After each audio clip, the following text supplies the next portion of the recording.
Oke, kembali lagi dengan saya Freddy. Kali ini kita akan coba membahas bagaimana tips untuk percaya diri dalam mengeluarkan pendapat seperti itu ya. Dengan kata lain, ini saya informasikan ke teman-teman. 4 tips agar berani bicara di depan banyak orang gitu ya, tentunya ya. Kali ini kita akan coba membahas ya bagaimana kemampuan berbicara di depan umum ataupun public speaking, karena memang untuk informasi pada saat ini banyak personal ataupun beberapa individu itu sulit mengeluarkan ide ataupun gagasan gitu ya. Nah, jadinya kita harus tahu konsepnya itu seperti apa gitu ya. Sebelum masuk ke materi atau pembahasan, terlebih dahulu saya minta dukungan ke teman-teman supaya teman-teman bisa bantu untuk support subscribe di channel saya ya. Bisa berupa like, komen, dan subscribe seperti yang saya informasikan tadi gitu ya. Supaya kedepannya saya lebih semangat lagi membuat konten inspirasi ataupun tutorial dan sebagainya gitu ya. Oke. Untuk kesempatan kali ini ya, adapun beberapa yang perlu saya informasikan. Untuk skill komunikasi ataupun public speaking itu memang diperlukan khususnya bagi semua orang ya, terutama dalam keseharian. Mungkin dalam berdiskusi kepada teman-teman, kemudian berkomunikasi di depan publik. Kemudian teman-teman juga bisa untuk public speaking ataupun komunikasi skill digunakan untuk di area forum tertentu ya, ataupun di organisasi tertentu. Itu banyak sekali memang kalau misalnya untuk komunikasi skill itu digunakan banyak sekali ya. Jadi penting banget di sini saya informasikan komunikasi skill itu. Oke. Memang untuk saat ini saya memang bukan pakar komunikasi ataupun public speaking, tapi di sini saya coba share bagaimana caranya untuk menentukan gimana caranya belajar untuk komunikasi skill dasarnya. Perlu sekali untuk komunikasi skill ini.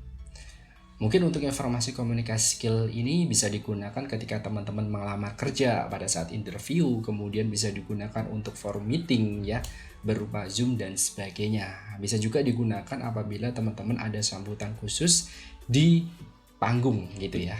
Otomatis ketika teman-teman berbicara di depan umum itu biasanya yang pertama kali itu merasa nervous dan sebagainya gitu ya.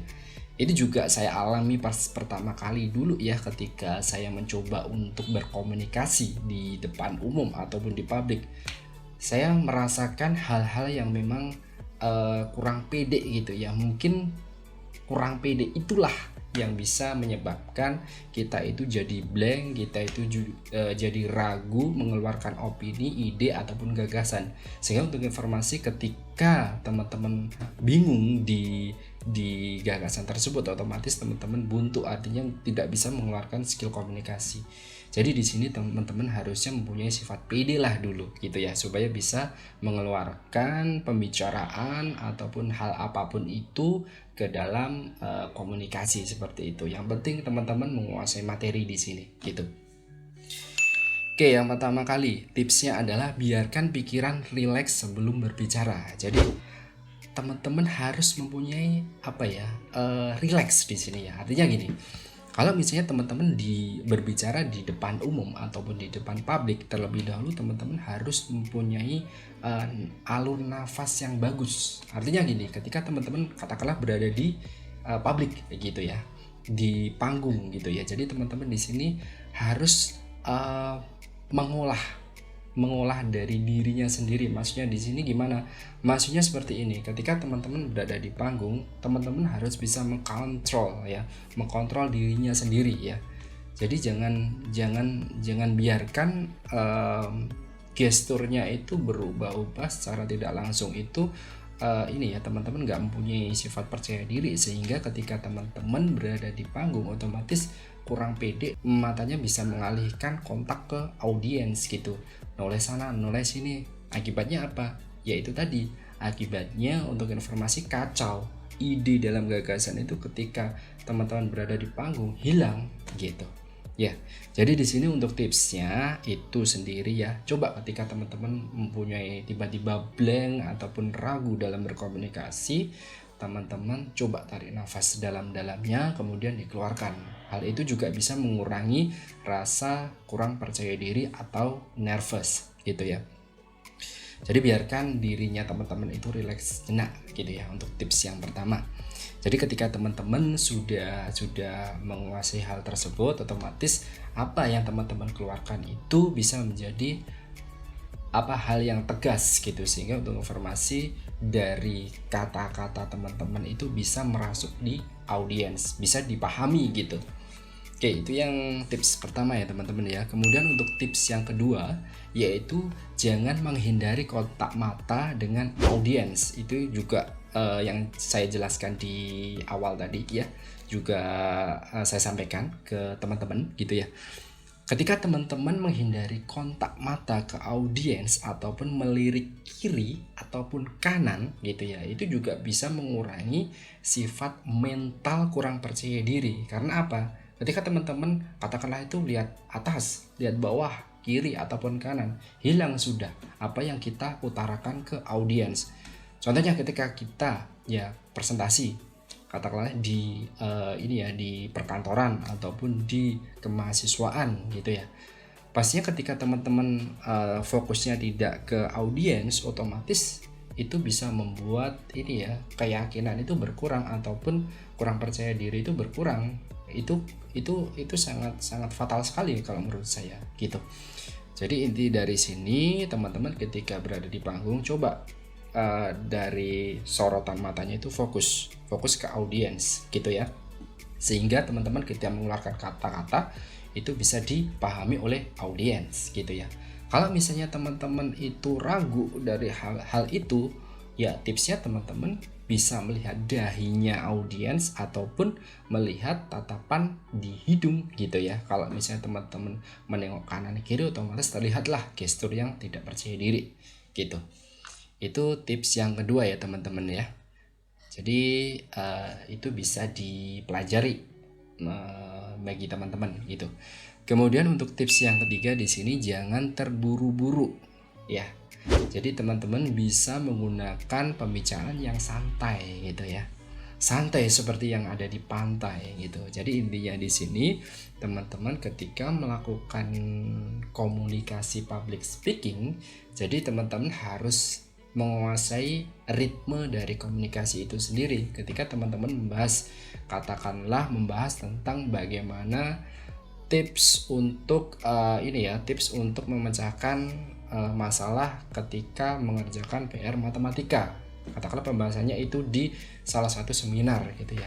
Jadi di situ teman-teman harus menguasai dulu materinya seperti apa. Ketika sudah menguasai materi, baru teman-teman bisa berkomunikasi ke audiens. Cuma untuk informasinya, teman-teman bisa menjelaskan sesuai dengan ritme gitu ya.